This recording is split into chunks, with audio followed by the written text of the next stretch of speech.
नमस्ते मित्रों, नमस्ते विद्यार्थियों, कैसे हैं आप। हम लोग शिक्षा मनोविज्ञान के अंतर्गत व्यक्तित्व का अध्ययन कर रहे हैं और व्यक्तित्व में विभिन्न सिद्धांतों का वर्गीकरण करने के पश्चात जो पहला अप्रोच है, जिसे टाइप अप्रोच या प्रकार उपागम कहते हैं, उनके प्रमुख सिद्धांतों की हम लोगों ने चर्चा किया। उसमें एक और प्रमुख सिद्धांत है, वो है स्प्रेंजर महोदय का, जिनने व्यक्तित्व का वर्गीकरण किया। आज हम लोग स्प्रेंजर महोदय को कहते हैं। स्प्रेंजर महोदय जो कि जर्मन दर्शन शास्त्री, मनोवैज्ञानिक एवं शिक्षा शास्त्री थे। वास्तव में उनने जो अपनी सिद्धांत लिखा, उनने चूंकि व्यक्तित्व के बारे में एक निर्णय टाइप दिया, तो उनके सिद्धांत का एक और नाम है, वो जजमेंट ऑफ स्प्रेंजर्स पर्सनालिटी टाइप, या व्यक्तित्व का निर्णय का सिद्धांत द्वारा स्प्रेंजर। ये जैसा कि अभी मैंने आपको बताया है कि ये जर्मन मनोवैज्ञानिक, दर्शन शास्त्री और शिक्षा शास्त्री सब कुछ थे। इनका बहुत बहुत मतलब व्यापक अध्ययन था व्यक्तित्व के बारे में। मनोविज्ञानी या मनोवैज्ञानिक, इनने अपनी एक पुस्तक लिखा। वो पुस्तक थी 1928 में लिखा, टाइप्स ऑफ मैन। पुस्तक उनकी थी या बुक उनकी थी टाइप्स ऑफ मैन, जो कि 1928 में लिखी। और उन्होंने अपनी इस पुस्तक में व्यक्तित्व का वर्गीकरण का जो ओरिएंटेशन लगाया, वो लगाया आइडियल्स और वैल्यूज, आदर्श और मूल्यों के ओरिएंटेशन के आधार पर उनने व्यक्तित्व का वर्गीकरण किया। क्या था? आइडियल्स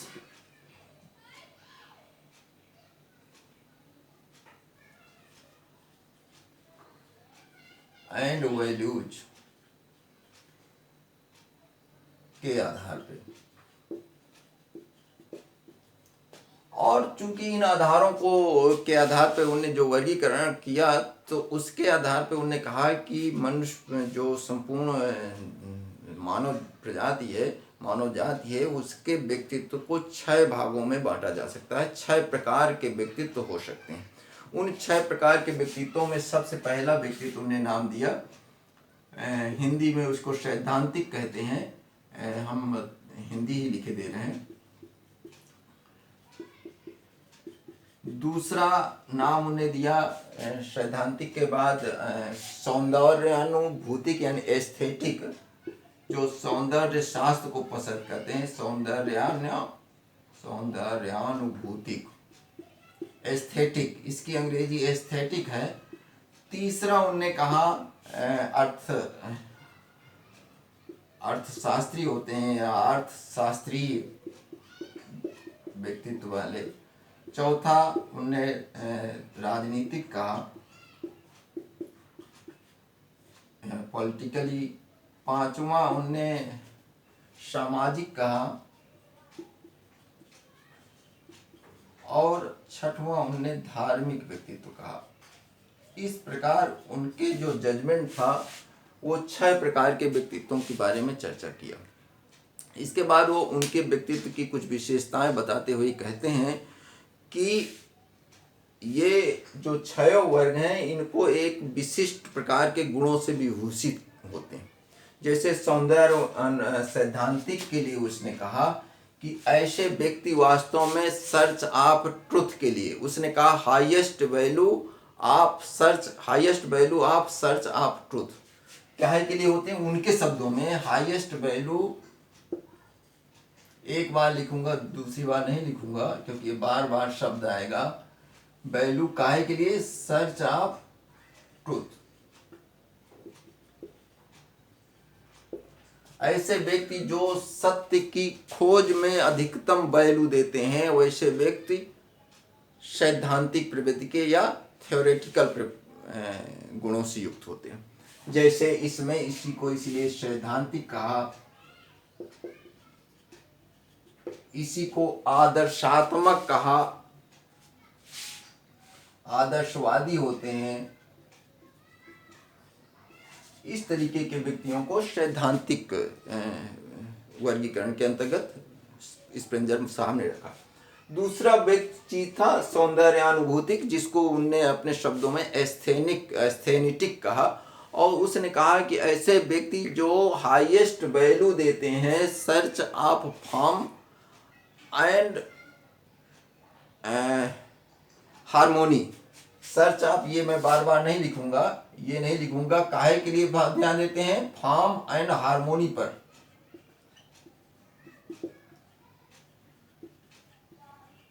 इसकी अंग्रेजी हिंदी यदि हम लोग ढूंढने का प्रयास करें तो रूप और सामंजस्य पर जो अधिकतम वैल्यू देते हैं उस प्रकार के व्यक्ति सौंदर्य अनुभूति आते हैं।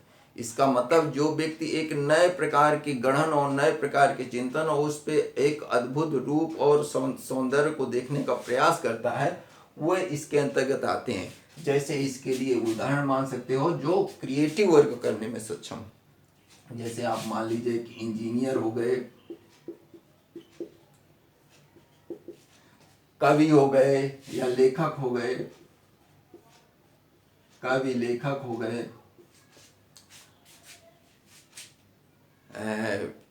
वास्तुकार हो गए, चित्रकार हो गए, वास्तुकार हो गए, या और ढेर सारे व्यक्ति जो एक नए प्रकार से चिंतन करते हैं उनको इसके अंतर्गत रखते हैं। लेकिन ध्यान देने की बात यह है कि ये व्यक्ति वही होते हैं जो एक नए तरीके से सोचते हैं। ऐसे नहीं, वो इंजीनियर नहीं है सौंदर्य अनुभूतिक होगा जो हूबहू एक पहले से ही ढांचा बना है उसी तरीके का ढांचा बना करके खड़ा कर दिया। उसमें एक नया रूप देने का जब प्रयास करे और उस नए रूप में उसको अनुभूति, सौंदर्य की अनुभूति प्राप्त होती हो, तो उस प्रकार के व्यक्ति सौंदर्य अनुभूतिक होते हैं। लेखक कट एंड पेस्ट वाले लेखक नहीं इसमें एस्थेटिक आते हैं कि हमने यहाँ से कट किया वहाँ पे पेस्ट किया। वो लेखक एक नए प्रकार का चिंतन करते हैं तो वो इसके अंतर्गत आते हैं। उसी प्रकार वास्तुकार या ये। तीसरी बात, उनने अर्थशास्त्री के लिए शब्द दिया जो उनके शब्द हैं, बाकी व्याख्या तो हम लोग करेंगे। उनके शब्द कहा कि जो हाईएस्ट वैल्यू देते हैं सिर्फ काहे के लिए, अपने यूजफुल, क्या है यूजफुल, व्हाट इज यूजफुल, काहे के लिए वैल्यू देते हैं, व्हाट इज हाईएस्ट वैल्यू। ये मैं नहीं लिख रहा हूँ बार बार, ये शब्द बार बार आएगा, यहाँ भी आएगा, यहाँ भी आएगा। व्हाट इज यूजफुल, क्या उपयोगी है, इसके लिए जो महत्व देते हैं उसको अर्थशास्त्री के तरीके से रहा। सदैव हर जगह उपयोगिता अनुपयोगिता की जो बात करते हैं वो अर्थशास्त्री होते हैं। जैसे जो किस संसाधनों पर ध्यान देते हैं, धन पे संसाधनों पर ध्यान देने वाले,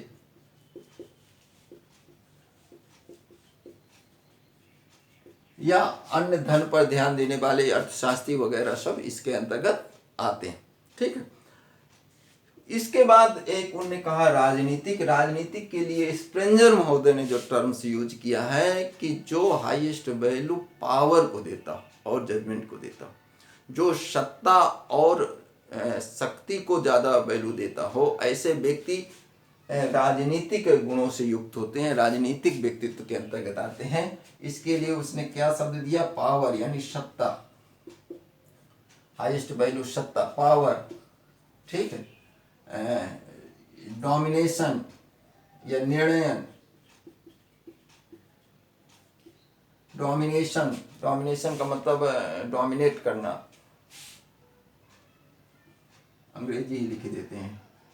डोमिनेशन का गुण जिसमें होता है, जिसमें लीडरशिप का गुण होता है, नेतृत्व की क्षमता होती है। ठीक है। तो इस प्रकार इसमें नेता वगैरह सब इसके अंतर्गत आते हैं। इसके बाद वो सामाजिक व्यक्ति के लिए कहते हैं। सामाजिक व्यक्ति के लिए उसने बहुत अच्छा शब्द उनने दिया है कि who love people, highest value who loves people, जो व्यक्तियों को प्यार करता है, व्यक्तियों से प्यार करता है, ऐसे व्यक्तियों के लिए उनने लव पीपल, व्यक्तियों से प्यार करने वाले। अर्थात जो सामाजिक व्यक्ति होते हैं, जो सामुदायिक व्यक्ति होते हैं, जो समुदाय में रहना पसंद करते हैं, सामुदायिक व्यक्ति होते हैं, जो प्रायः बहिर्मुखी प्रकार के व्यक्ति होते हैं और जो समाज में घुल मिल के रहते हैं, वो सामाजिक व्यक्तित्व के अंतर्गत आते हैं। सबसे अंत में उनने धार्मिक शब्द कहा। धार्मिक शब्द को प्योरली धर्म से नहीं जोड़िएगा। यदि स्प्रेंजर महोदय के सिद्धांत के अंतर्गत कहा जाए तो स्प्रेंजर महोदय ने धार्मिक को यूनिटी से जोड़ने की प्रयत्न किया कि हु लव यूनिटी, जो मतलब जो हाईएस्ट वैल्यू यूनिटी को देता हो, एकता को देता हो, उसको उन्हें जो है इसके अंतर्गत रखा। यूनिटी, एकता, यानी संपूर्ण दुनिया में सब समानता है, समानता, सब एक है, सब एक भाईचारे के हैं। तो इस प्रकार के व्यक्तियों को उन्हें धार्मिक के अंतर्गत। कुछ लोगों ने कहा कि जो दिन रात पूजा करता हो वो धार्मिक व्यक्तित्व के अंतर्गत आ जाएगा। इसको अभी 100% आप नहीं कह सकते, ठीक है। लेकिन जो एकता में वो करता हो, जो जब दुनिया में सब समान लोग हैं, सभी लोग एक ही ब्रह्म, एक ही ईश्वर के रूप हैं, इस तरीके की जो भावनाएं करता हो, उसको जो है धार्मिक रूप से कहते हैं। इसीलिए इनको धार्मिक व्यक्ति कहा जाता है। जो धार्मिक व्यक्ति हैं, जो आस्था पर विश्वास करते हैं, आस्थावान हैं, या जो ईश्वर और इस भक्ति पर विश्वास करते हैं, तो उस प्रकार के व्यक्तियों को इनने धार्मिक प्रकार में कहा। फिर एक समरी ये है कि व्यक्तित्व प्रकार स्प्रेंजर महोदय ने जो दिया, स्प्रेंजर महोदय का जजमेंट ऑफ स्प्रेंजर पर्सनालिटी टाइप भी कहते हैं। इस सिद्धांत में उनने बताया जो कि टाइप 6 प्रकार के व्यक्तित्व होते हैं: सैद्धांतिक, सौंदर्यानुभूतिक, अर्थशास्त्री, राजनीतिक, सामाजिक, धार्मिक। और इनके बारे में बताने के साथ साथ ये भी बताया कि ऐसा नहीं कि कोई व्यक्ति एक खापे पे है तो दो नहीं हो सकता। बहुत से ऐसे व्यक्ति हैं जो सैद्धांतिक भी हो सकते हैं और सौंदर्यानुभूतिक भी हो सकते हैं, जैसे, और कुछ ऐसे व्यक्ति हैं जो धार्मिक भी हो सकते हैं और सौंदर्यानुभूतिक भी हो सकते हैं। जैसे एक उदाहरण के माध्यम से आप समझ लीजिए कि महात्मा गांधी धार्मिक प्रवृत्ति के व्यक्ति थे और साथ में साथ उन्होंने तमाम पुस्तकें और मौलिक लेखन भी किया। या आप ऐसे कर लीजिए कि अटल बिहारी वाजपेयी राजनीतिक प्रवृत्ति के व्यक्ति, सत्ता और निर्णय और डोमिनेशन की स्थिति पर रहते थे, और लेकिन वो बहुत बड़े कवि भी थे, तो उसके अंतर्गत भी आते। तो ये जो है स्प्रेंजर का व्यक्तित्व का वर्गीकरण है। प्रश्न यही आता है कि स्प्रेंजर के व्यक्तित्व का नाम, वर्गीकरण का नाम क्या है? तो जजमेंट ऑफ स्प्रेंजर पर्सनालिटी टाइप। दूसरा प्रश्न ये है कि उसने कितने भागों में बांटा, ये वो कौन कौन से हैं याद करना पड़ेगा। और बहुत आसान चीज है, ये तत्व है, ये आर्थिक, राजनीतिक, सामाजिक, धार्मिक, 4 यही है। 2 ही बच रहा है, सैद्धांतिक और सौंदर्यानुभूतिक, 2 ही याद करना है आपको। ये 4 चीजें तो सबको याद रहती हैं।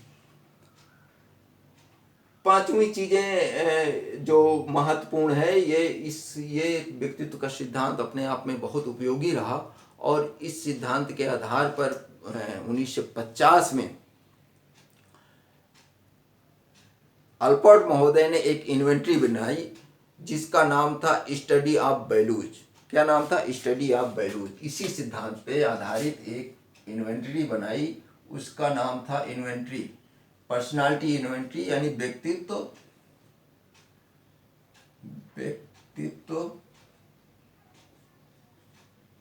अनुसूची बनाई। किसने बनाया व्यक्तित्व अनुसूची? वो उस व्यक्तित्व अनुसूची का नाम था स्टडी ऑफ वैल्यूज, और इसके रचनाकार थे अल्बर्ट महोदय ने 1950 में। और ये अनुसूची आज भी बहुत लोकप्रिय है और लगभग 19वीं 20वीं शताब्दी में बहुत ही लोकप्रिय रही। तो इस प्रकार ये स्प्रेंजर का सिद्धांत आ गया। अब हम यहाँ से टाइप अप्रोच को समाप्त कर रहे हैं।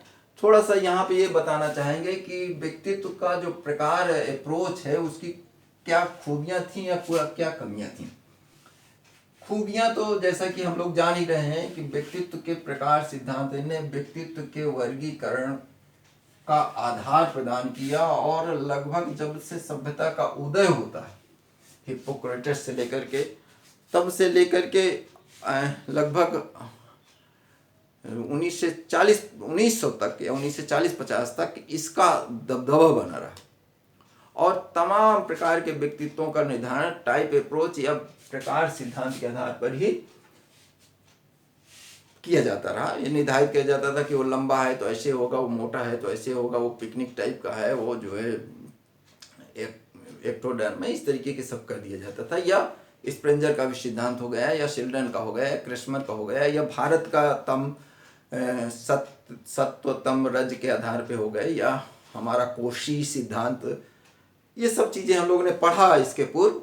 अब इसको थोड़ा सा और अध्ययन करने का प्रयास करते हैं। इसकी कुछ कमियां थी, क्यों इसके बाद का सिद्धांत, क्यों इसको चेंज करके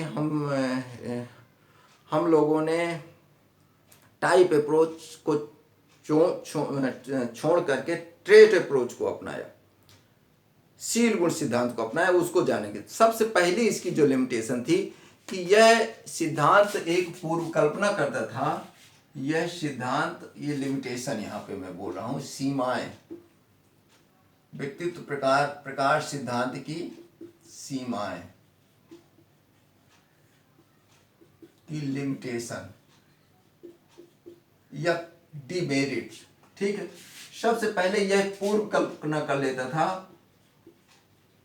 कि हर व्यक्तित्व एक प्रकार, एक पर्टिकुलर खांचे में होता है, कि सभी व्यक्ति किसी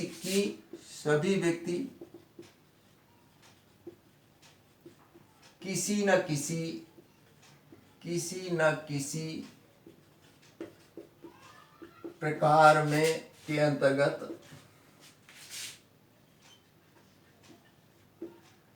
आते हैं। इस प्रकार की पूर्व कल्पना एजम्पशन उचित नहीं था। ऐसा एजम्पशन पहले से ही मान लिया जाता था कि कोई व्यक्ति लंबा है, पतला है, पतली टांगों वाला है, कमजोर प्रकार के, तो वो सिजोफ्रेनिया टाइप का रोगी हो जाएगा, वो बहुत अंतर्मुखी व्यक्ति होगा। लेकिन बहुत बार ऐसा देखा गया है कि वो बहुत बहिर्मुखी व्यक्ति, बहुत मिलनसार व्यक्ति था। तो इस प्रकार की कल्पना करना उचित नहीं था कि मतलब उसको पहले से ही हम किसी वर्ग में बांट दें। दूसरी बात ये थी कि इसी पूर्व कल्पना में हम संबंधित गुणों को भी निर्धारित कर देते थे कि वह किस प्रकार के साथ, ये भी पूर्व कल्पना कर ली जाती थी कि इसमें किस प्रकार के संबंधित गुण होंगे, ठीक है। तो प्रकार सिद्धांत में ये भी पूर्व कल्पना कर ली जाती थी। प्रकार सिद्धांत में यह भी एजम्पशन कर लिया जाता था,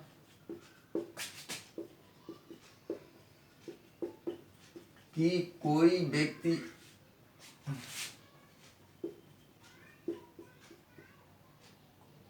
किस गुण से संबंधित होगा, यानी यदि इस प्रकार का है तो ये पहले से ही मान लिया जाता है कि इस प्रकार का गुण होगा। यदि वह सत्व गुण से युक्त है तो उसके साथ ये गुण प्रकार होंगे, तम गुण से युक्त है तो ये गुण होंगे। या शेल्डन के वर्गीकरण से शरीर के भावों के आधार पे हम लोग निर्धारित कर लेते थे कि ये गुण होंगे। पहले से हम लोग गुणों को डिफाइन कर लेते थे, उसको नापने की या मापने की जरूरत ही नहीं होती थी। ये भी इसकी डिमेरिट्स है। जबकि देखा गया है कि बहुत डिफरेंस समाज में पाया गया है। व्यक्तित्व इतनी छोटी परिकल्पना नहीं है, इतनी छोटा कॉन्सेप्ट नहीं है कि जिसको हम कोई विशिष्ट वर्गों के आधार पर निर्धारित कर सकें। इसके बाद एक चीज और थी कि जो हमारे अध्ययन का उद्देश्य है, या कोई भी मतलब जो हम लोग अध्ययन कर रहे हैं, उसका मुख्य उद्देश्य तो यही है कि हम लोग चीजों को समझें, और व्यक्तित्व का अध्ययन ही नहीं करना है, उसके विकास की भी बात करना है। वास्तव में ये जो प्रकार सिद्धांत थे जितने थे, उसने व्यक्तित्व की सिर्फ संरचना बताने का प्रयास किया कि ऐसे ऐसे कोई लंबा कार होता है तो ऐसे होता है, गोलाकार होता है ऐसे होता है, और जो क्या नाम है, छोटा आकार होता है तो ऐसे होता है। इसके विपरीत हमारा जो उद्देश्य होना चाहिए वो व्यक्तित्व का विकास किस तरीके से हो, ये कोई सिद्धांत प्रकार अप्रोच में, प्रकाश उपागम में कोई ये सिद्धांत की चर्चा नहीं करता है। तो तीसरी इसकी खूबी ये है, कमी ये है, डिमेरिट्स ये है कि व्यक्तित्व विकास की तो बात, व्यक्तित्व की संरचना की तो बात करते हैं, संरचना की तो बात करते हैं, लेकिन व्यक्तित्व के विकास कैसे होगा इसकी चर्चा वो कहीं नहीं करते हैं। आप लिखेंगे पूरी चीजों को, ठीक है। हम बार बार, चूंकि लिखने में बड़ा समय चला जाता है इसलिए बार बार नहीं लिखेंगे। व्यक्तित्व की संरचना कैसे है उसकी चर्चा तो वो लोग करते हैं प्रकार उपागम में, लेकिन उस व्यक्तित्व का विकास कैसे होगा इसकी चर्चा इस सिद्धांत में कहीं नहीं किया जाता है। एक और कमी इसकी बताने का प्रयास करते हैं। एक कमी यह है कि जैसे इन लोगों ने, कुछ लोगों ने सांख्यिकी विधियों का प्रयोग किया, जैसे एक फिजिक यानी शारीरिक बनावट, मैंने पढ़ाया था आपको, शारीरिक बनावट और टेम्परामेंट मन मनोवृत्ति या स्वभाव कहते हैं, ठीक है। अंग्रेजी इसकी ज़्यादा आसान है, आप इसी को यूज किया करिए, टेम्परामेंट। इन दोनों के बीच में कोरिलेशन निकाला उन लोगों ने। सांख्यिकी प्रविधि होती है सहसंबंध या कोरिलेशन, और उसमें कोरिलेशन जो आया, जिसको आर से पढ़ते हैं, वो 0.78 आया। 0.78 एक पॉजिटिव और अच्छा कोरिलेशन माना जाता है। शेल्डन महोदय ने इसमें एक रिसर्च किया था कि फिजिक यानी शारीरिक बनावट और टेम्परामेंट के बीच में एक सहसंबंध है, और वो सकारात्मक सहसंबंध है, और काफी सकारात्मक सहसंबंध है। लेकिन बाद के अध्ययनों में ये पाया गया कि यह जो मतलब सांख्यिकी प्रविधि या सहसंबंध, यहाँ पे लिख लीजिए, इसको सहसंबंध ही बोलते हैं आर को, इस सहसंबंध उचित नहीं है, ये गलत आंकड़ों पर आधारित है। यह गलत आंकड़ों पर आधारित है। बाद के जितने रिसर्च हुए,